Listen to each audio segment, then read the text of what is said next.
कि 15 साल तक आपने एक आदमी को खूब ट्रेनिंग दी, सारे किस्म के ऑपरेशन कैसे करने चाहिए,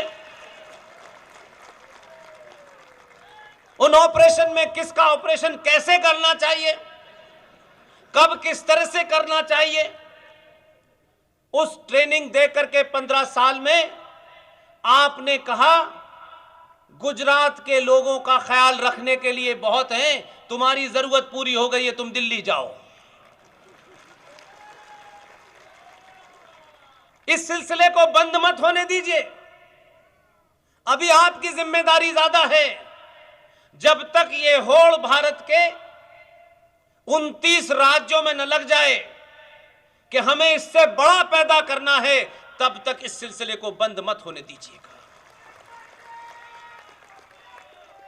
आपने उसकी जाति नहीं देखी, आपने उसकी डिग्री नहीं देखी, आपने देखा कि यह आदमी जो लोग जो भाषा समझते हैं उसमें जवाब देना जानता है, और उससे भी ज्यादा इसलिए आपको मैं धन्यवाद इस धरती को करता हूं, जो मैं कल से काका जी को देख रहा हूं, ऐसे योद्धा पैदा कीजिए। आपने यह सिलसिला पूरे देश को बता दिया है और यह डरा दिया है कि अगर 14 वाला कमजोर पड़ा तो 19 में उससे भी घोर भेजेंगे। अब जब 2019 वाला दिल्ली गया तो लोग बोले 14 वाला ज्यादा अच्छा था। अब उनको समझ में आया है कि ये गुजराती मीठा खाना नहीं खाते, जरूरत पड़ती है तो बड़ा कड़वा आदमी भेजते हैं। और ये बात इसलिए कह रहा हूं कि ये जो छोटे भाई का पजामा बड़े भाई का कुर्ता पहने लोग, जिन्हें अपने यकीन नहीं है, जिन्हें अपने अल्लाह पे यकीन नहीं है, वो कहते हैं कि हम अल्लाह पे यकीन रखते हैं, लेकिन नहीं है, ये बेईमान लोग हैं, बिल्कुल नहीं है। हम हजारों साल से इस ब्रह्मांड की उत्पत्ति से लेकर आज तक उसको एक आदर्श सत्ता मानते हैं, उसके प्रति हम नतमस्तक होते हैं। हम जानते हैं कि कब जाड़ा पड़ेगा, कब गर्मी आएगी, कब बारिश होगी। हमने कभी हमारा विश्वास एक मिनट के लिए उस आदर्श सत्ता से डिगा नहीं। लेकिन जो 5 वक्त लाउड स्पीकर से बात करते हैं, उनकी बात नहीं सुन रहा, न इनकी बात वहां पहुंच रही, न उनकी बात यहां आ रही, लेकिन उसके ऊपर हमारा आज भी पूरा यकीन है। ये कहते तो जरूर हैं आपको डराने के लिए, हमारा अल्लाह पे यकीन है। हमने कब कहा अल्लाह पे यकीन मत करो? तुम्हारा सदियों से यकीन था, तो 2014 के बाद अल्लाह के यकीन से डर क्यों गए? ये यकीन में कुछ कम ज्यादा कैसे हो गया? अल्लाह से डरते डरते एक आदमी से डरने लगे, क्योंकि तुम ईमानदार नहीं हो, तुम झूठे हो। अल्लाह ने जब तुम्हें नीचे भेजा था तो तुम्हें कुछ डायरेक्शन और हिदायत, कुछ इंस्ट्रक्शन दिए थे, और साफ साफ है, इसमें कोई कंफ्यूजन नहीं है कि कौन से सूरा में और कौन सी आयत में लिखा हुआ है। तुम बेईमान हो, तुमने हमें नहीं, तुमने अल्लाह को धोखा दिया है। अल्लाह ने फरमाया कि मैं तुम्हें इस जमीन पर भेज रहा हूं, मेरे बताए रास्ते से अगर तुम हटे तो अल्लाह फरमा रहे हैं, अगर तुमने मेरी बात नहीं मानी, जीवन जीने के जो तरीके मैंने बताए हैं, अगर तुम उस रास्ते से हटे तो मैं इसी धरती पर लोग भेजूंगा जो तुम्हें रास्ते पे ले आएंगे। हमारा उस पर यकीन है, उसने जो फरमाया वो काम पूरा कर रहा है। तुम मान नहीं रहे थे, पूरी दुनिया में कत्लो गारत कर रहे थे, तुम गर्दन पे तलवार रख करके उस सनातनी विश्वास को तोड़ रहे थे जो प्राकृतिक था। वो नाराज हुआ तुमसे, कई बार तुम्हें समझाने की कोशिश की, तुमने समझा कि शायद अल्लाह की बात अब हम क्यों माने, अब तो हम अल्लाह से बड़े हैं। उसी अल्लाह ने 2014 में भेजा है। तुम तब भी नहीं माने। तुमने उसकी मुखालफत करते हुए, उसका विरोध करते हुए जगह जगह धरना प्रदर्शन दिया। कुछ लोग अमेरिका चले गए, इसे वीजा मत दो, ये कातिल है, ये 2002 दंगों का मास्टरमाइंड है। अल्लाह ने कहा यही तुम्हें समझा सकता है, इसलिए भेजा है। 14 से 19 तक कुछ बुद्धिजीवी जो हैं हमारे देश में, जिनकी बुद्धि नहीं होती, वो ये समझते हैं कि वही देश चला रहे हैं, उनका स्वार्थ ही सब कुछ होता है। उन्होंने अवार्ड वापस कर दिए, जो सरकार ने दिए उन्होंने अवार्ड वापस कर दिए। लेकिन 15 साल की ट्रेनिंग वाले ने कहा, खामोश रहा जब अवार्ड वापस हो रहे थे। हम सब आप कह रहे थे कोई जवाब क्यों नहीं देता है। 3 साल के बाद अवार्ड वापस करने वालों के पास अवार्ड ही नहीं बचे। अवार्ड वापस के अलावा दुनिया भर का कुकर्म किया। लोगों ने बड़ी बड़ी थ्रेट दी, बहुत समझाया अल्लाह ने, ये नहीं माने। अल्लाह ने कहा ये बड़े बेहया लोग हैं, 2019 में दूसरा वाला भेजो।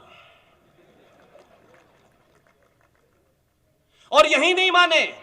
एक देश है पाकिस्तान, जिसकी टोटल पॉपुलेशन 23 करोड़ है, और हम 29 राज्यों में से एक राज्य है जिसकी टोटल पॉपुलेशन 24 करोड़ है। वहां भी 16% है। जिसको दिल चाहे गाली दे रहे, जिसके दिल चाहे रेप कर रहे। उन्होंने कहा कि इस राज्य में भी किसी की जरूरत है, उन्होंने 2017 में भेजा है वहां पे। सारे लोग लामबंद हो गए, इसे भगाओ। उसे फिर जिता दिया है। कल जो है शपथ लेगा लखनऊ में। आपको कुछ नहीं करना है। आपको अपने अंदर जो डर, जो लालच, जैसे ही ये समाप्त होंगे, दुनिया में आपसे बहादुर कोई नहीं हो सकता। आप लालच के कारण कायर हो गए हैं, और एक कायर समाज ना तो बहादुरी की बात करता है, एक कायर समाज समझौतों की बात करता है। इससे भी समझौता कर लो, उससे भी समझौता कर लो। और जब आप समझौता करने लगते हैं, तब ट्रेन चलती है समझौता एक्सप्रेस। आप अपने उसूलों पर डिगे रहिए। ये थोड़ी बहुत आंधी आएगी इधर उधर की, इससे कोई फर्क पड़ने वाला नहीं है। लेकिन अपने पैरों को मजबूती से जमीन पे जमाइए।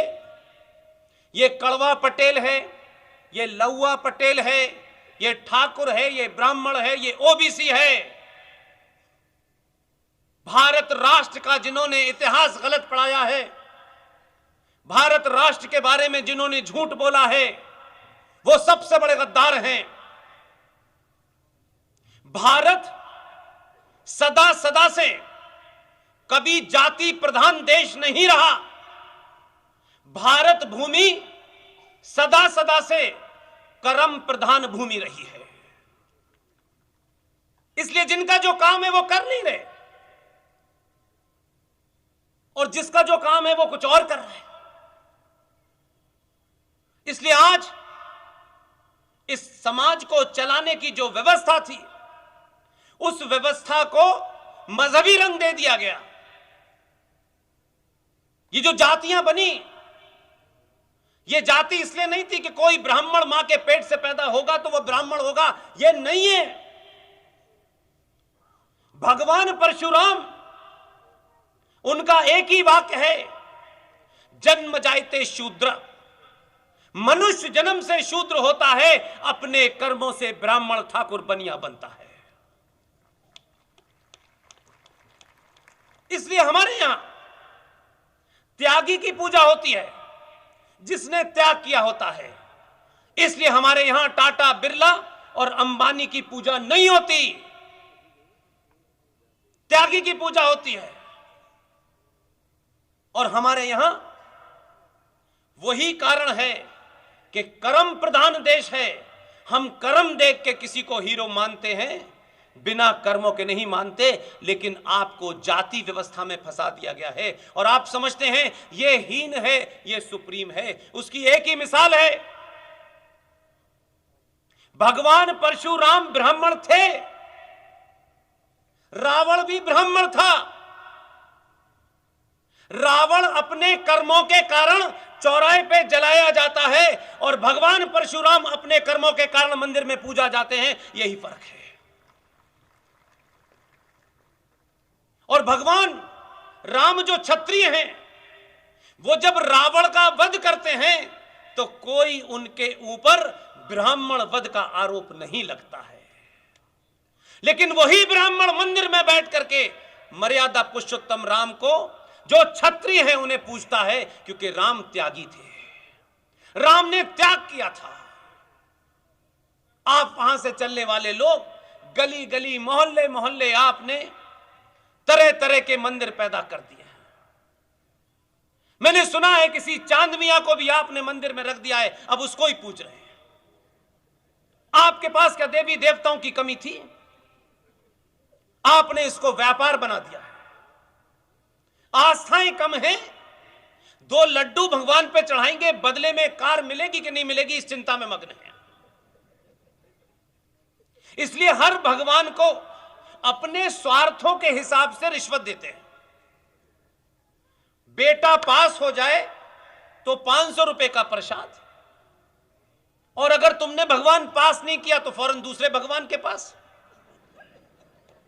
और उस भगवान से कहा बेटी की शादी हो जाए तो भंडारा। आप रोज भगवान बदलते हैं, इसलिए भगवान आपकी सुनता नहीं है। यह सिंबॉलिक है।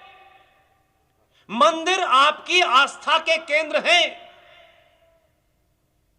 आपका विश्वास जब यहां से कमजोर होगा, कोई भगवान आपकी मदद नहीं करेगा। आपने जब अपने हीरो को चुनने की कोशिश की तो यह नहीं सोचा था कि यह पटेल होगा या कड़वा पटेल होगा। आपने सोचा ही नहीं। आपने अपने स्वार्थों से ऊपर उठ के जब आदमी को चुना, वो पूरी दुनिया में आधा आस्तीन का कुर्ता पहने घूम रहा है। फैशन डिजाइनर कहते हैं ये तो सोचे नहीं था हमने कभी। इसलिए आप कुछ भी ऐसा नया करने की आवश्यकता नहीं है। पहली और आपकी मेरी आपसे विनती है, थोड़ी देर के लिए, कुछ सालों के लिए अपने निजी स्वार्थ, अपनी जाति, कुछ नफा नुकसान को छोड़ दीजिए। 700 सालों में करोड़ों करोड़ों हमारे नुकसान हो चुके हैं, आस्था के केंद्र जा चुके हैं, हम बिल्कुल हवा में खड़े हैं। आपको मुझे एक मौका मिला है। मैं 1947 में नहीं था, हजारों लोग 1947 में नहीं थे, लेकिन इतिहास आपको एक मौका दे रहा है। एक क्षण आपको मिला है कि इस 2022 के भारत में आप अपना रास्ता चुनिए, अपना काम चुनिए और उसको पूरी तन्मयता से, लगन से उसे आप अंजाम दीजिए। जिन्होंने 1947 से लेकर के महापाप किए हैं, उनको आज यही देश के लोग कब्रों से निकाल करके हिसाब पूछ रहे हैं। उनके वंशज मानसिक रूप से इतने दिवालिये हो गए हैं कि आलू से सोना बना रहे हैं।